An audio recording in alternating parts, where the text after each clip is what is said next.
Monsieur Berthe, bonjour et merci d'être avec nous. Malgré les Bon, difficultés, je vous laisse la parole pour une dizaine de minutes. ouais, très bien.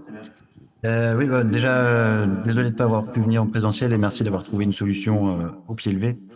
Donc, je m'appelle Léo Berthe, je travaille pour Chartres Métropole et je vais vous parler des paiements pour services environnementaux qu'on a mis dans le cadre de la protection de la ressource.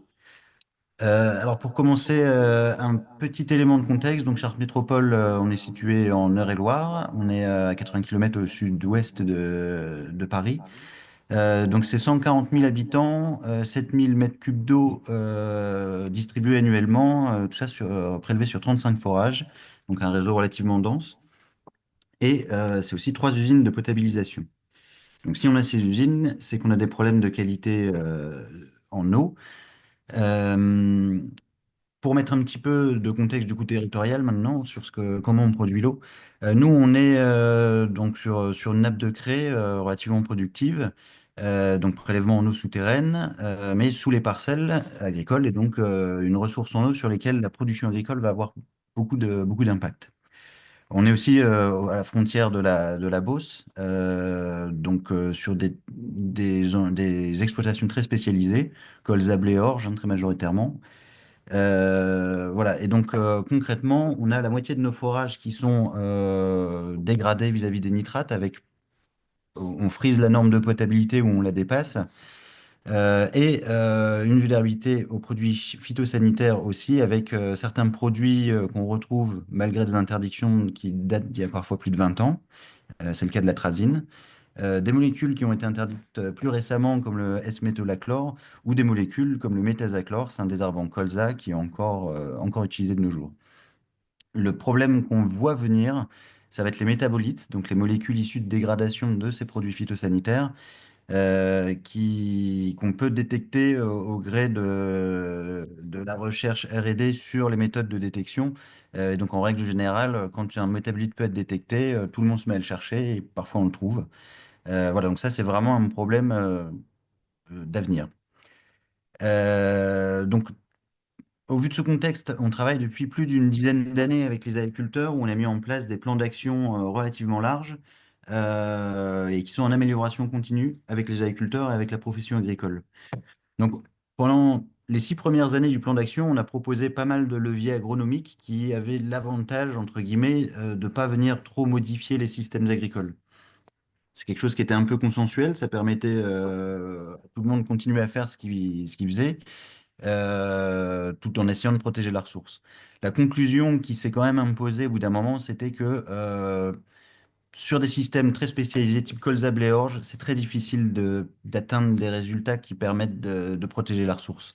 Il y a une nécessité de diversifier les assolements bon, qui paraissait logique de base sur un système comme le Zabléorge chez tout le monde, mais qui s'est rendu vraiment nécessaire dans le cadre de la protection de la ressource. Et c'est dans ce cadre, une fois qu'on a un petit peu mis ça en avant avec les agriculteurs, qu'on a pu travailler sur les paiements pour services environnementaux. On a eu un petit peu de chance.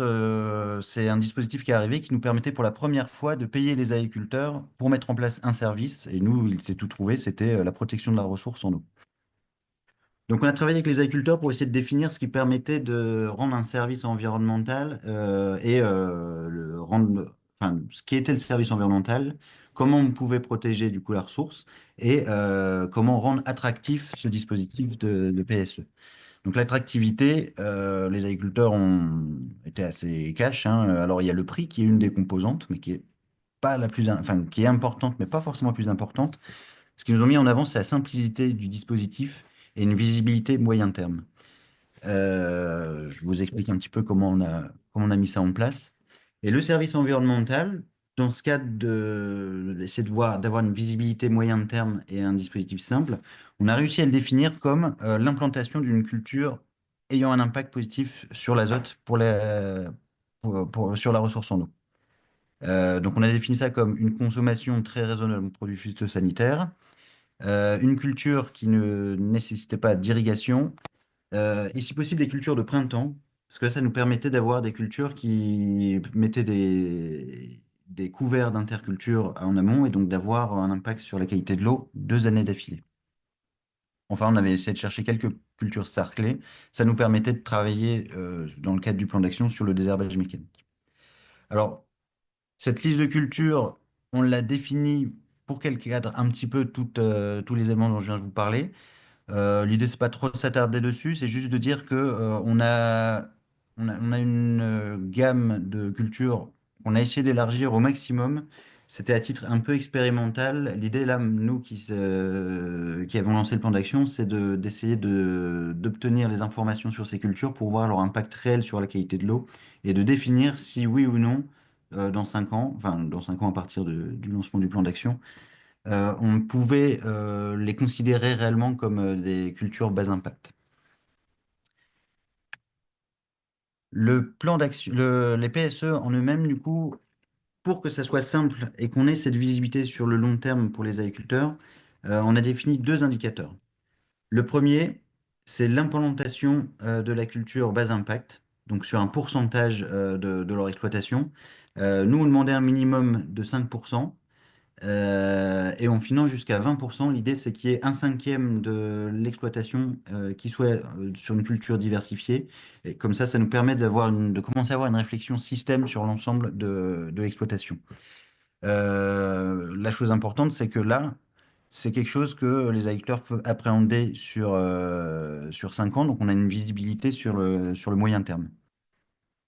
Deuxième chose, deuxième indicateur, c'était la fertilisation minérale.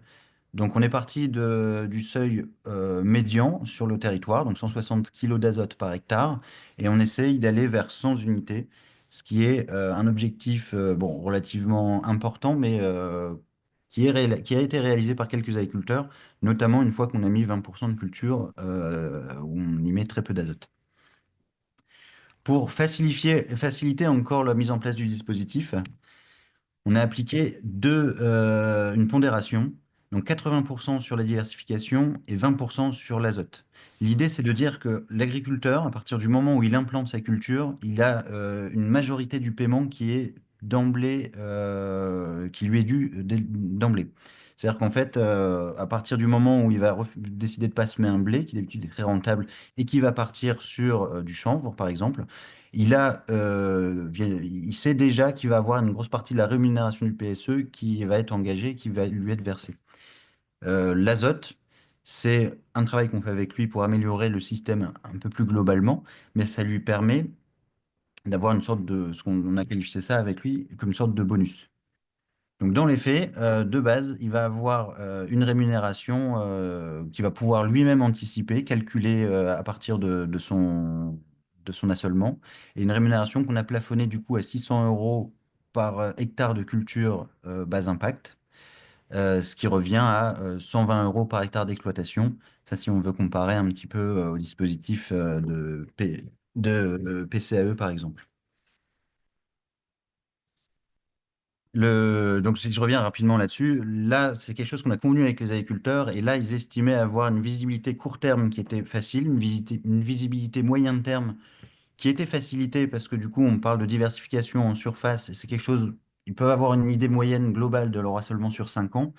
Et l'idée surtout du PSE, c'est que là, en fait, s'ils atteignent pas leurs objectifs, il n'y a pas de pénalité.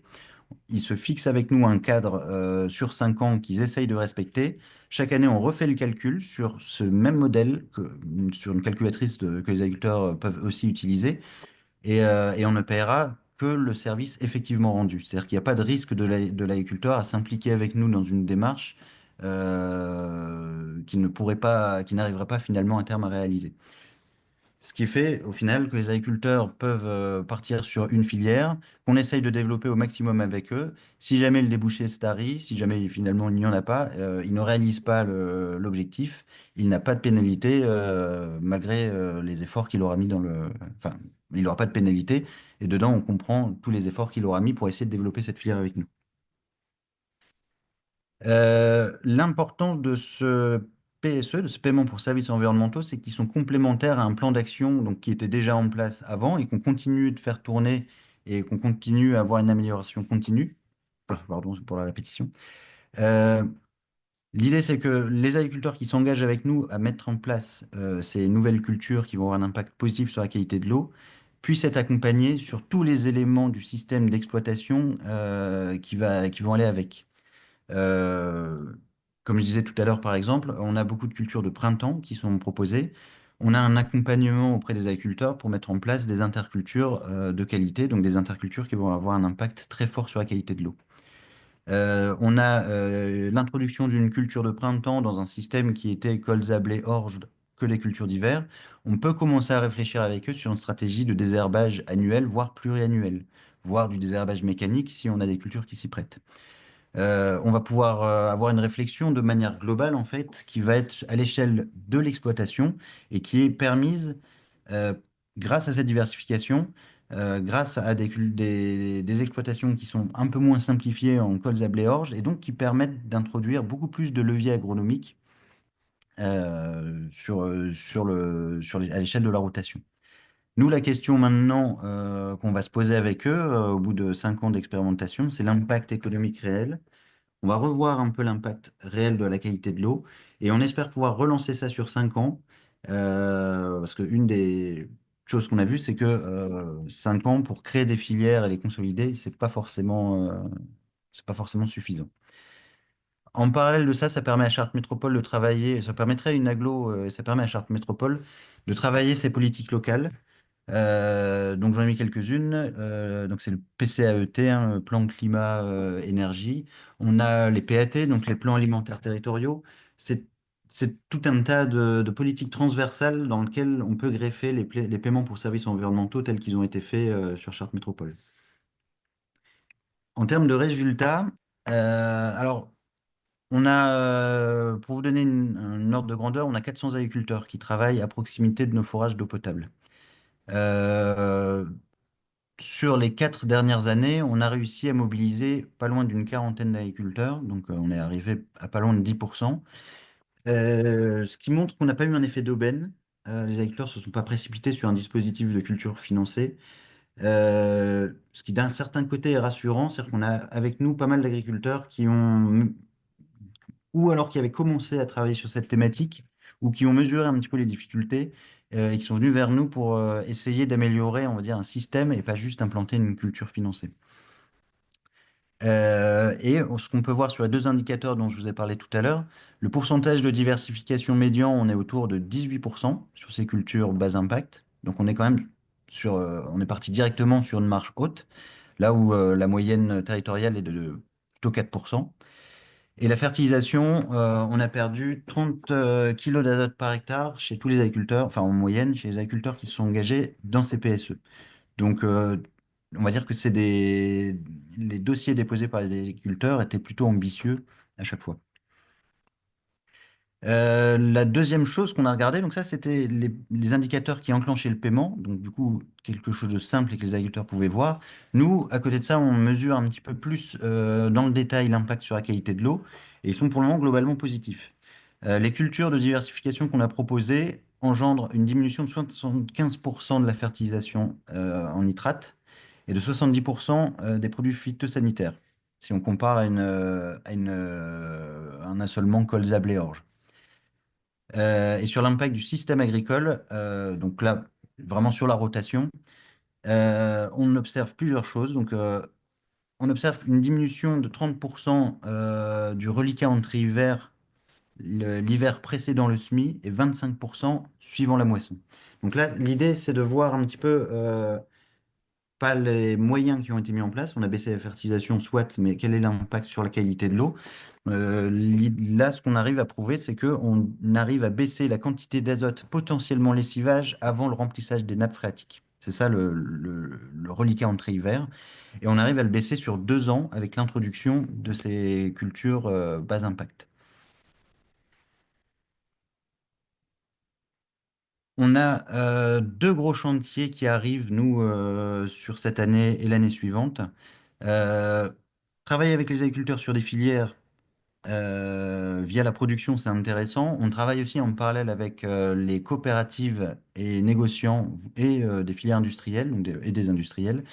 L'idée, ils nous ont soutenus, hein, ils ont travaillé avec nous sur la création du débouché ou enfin, la mise en place du débouché localement.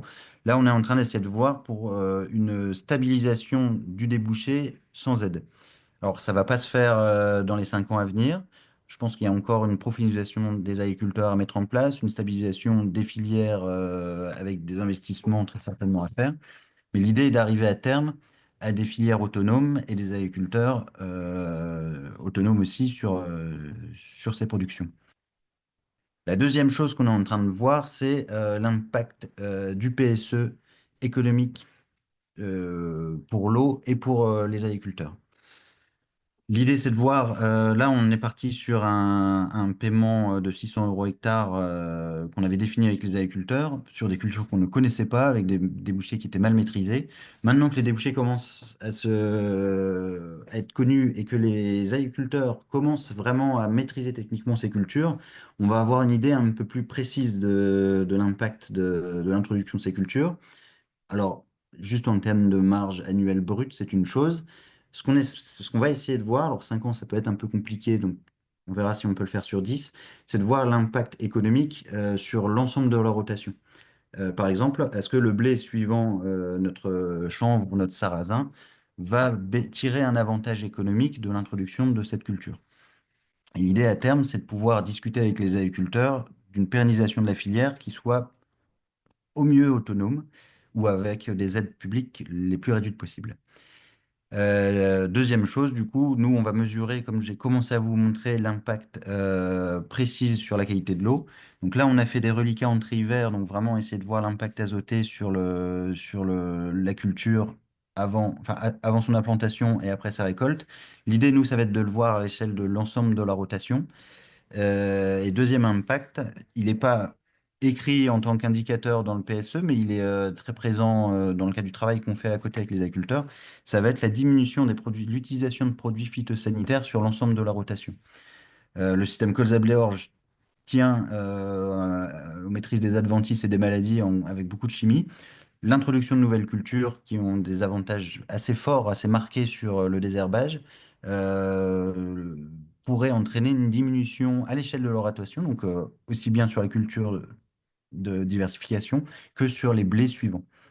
Et c'est tout cet impact-là qu'on va vouloir mesurer pour avoir une idée un petit peu du rapport entre dépenses chez les agriculteurs et économie sur la qualité de l'eau à terme.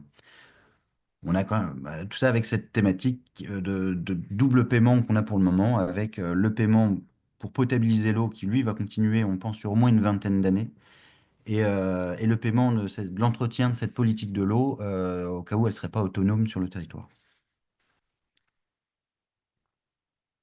Je vais m'arrêter là et Mer- laisser place aux questions. ouais, Merci de votre attention. merci Léo pour cette intervention. Bon, on a pris un petit peu de retard. Alors, on est sur le moment où on devrait partir déjeuner, mais je vous propose qu'on prenne quand même, je ne sais pas jusqu'à quel moment on peut aller à la cantine. On a une dizaine de minutes. Voilà, on peut prendre une dizaine de minutes pour des questions. Et peut-être aussi notamment en priorité pour Léo qui est à distance, qui est avec nous pour l'instant.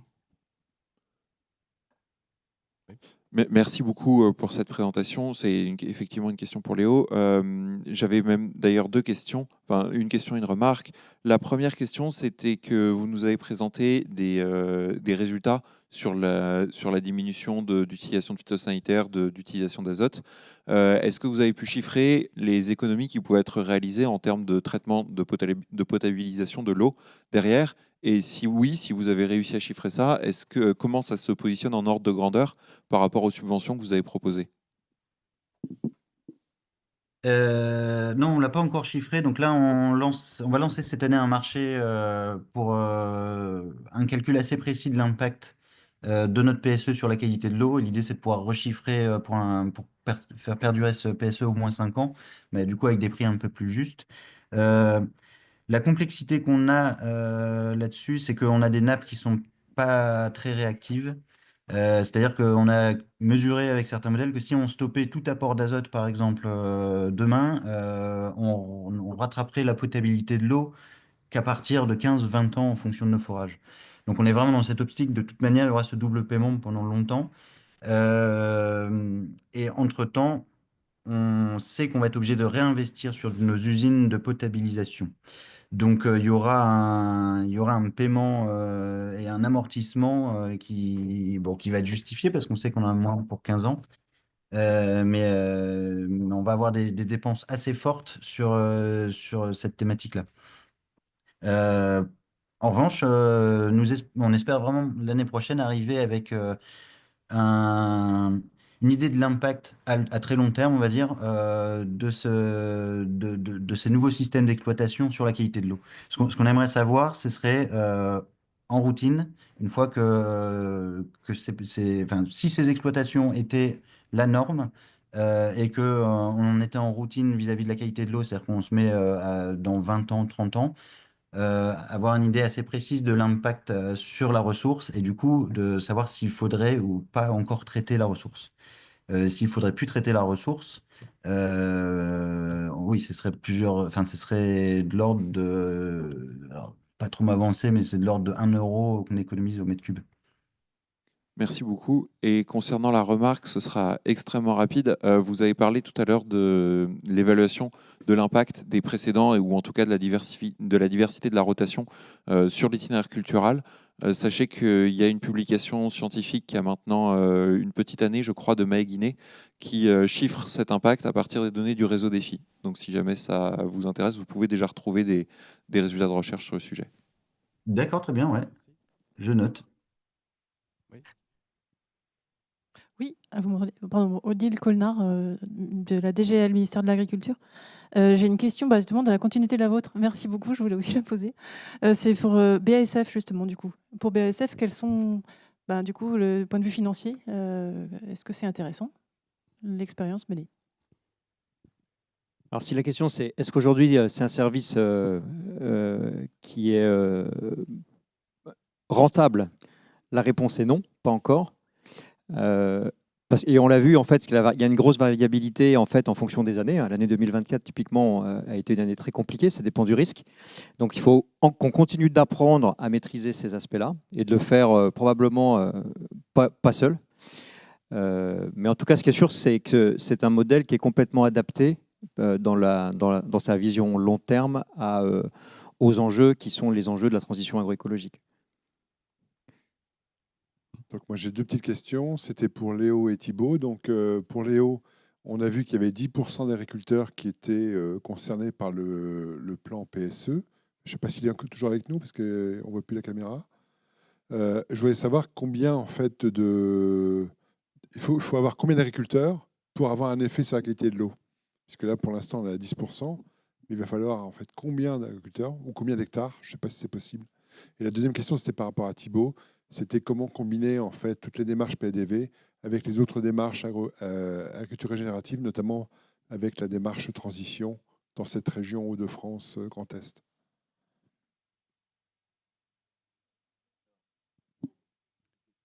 Oui. Deuxième, oui, peut-être Thibaut d'abord, oui, parce que donc on va rétablir la connexion avec Léo. L'idée, c'est qu'on puisse rassembler le maximum d'acteurs autour de ces démarches. Donc c'est vrai qu'il existe aujourd'hui différents programmes sur ces questions d'agroécologie, d'agriculture régénératrice, et parfois même des acteurs qui sont engagés dans plusieurs programmes. Donc aujourd'hui, c'est quand même positif de constater que tous ces acteurs s'engagent sur ces questions-là. Après, c'est vrai que parfois les approches sont un peu différentes. Par exemple, sur Covalo, l'idée, c'est vraiment de rassembler différents collecteurs. Et par exemple, pour prendre le cas de la coalition des Hauts-de-France, on a des collecteurs même concurrents. Donc, par exemple, sur la question des betteraves sucrières, il y a Cristal Union et Tereos qui sont au sein de la coalition. Donc c'est peut-être une des différences à ce jour entre le programme Covalo et d'autres, mais ça sera très intéressant de suivre le développement des autres projets. Ok, merci. Je repose la question pour Léo, puisqu'en fait, ça a coupé, la caméra a été coupée. On a vu que dans le pilote PSE, il y avait 10% en fait, des agriculteurs des 400 en fait, concernés par le forage qui étaient inscrits en fait, dans la démarche. Je voulais savoir si on avait une vue, une visibilité sur le nombre d'agriculteurs ou la surface en fait, à engager pour avoir un réel impact sur la qualité de l'eau au final. Oui.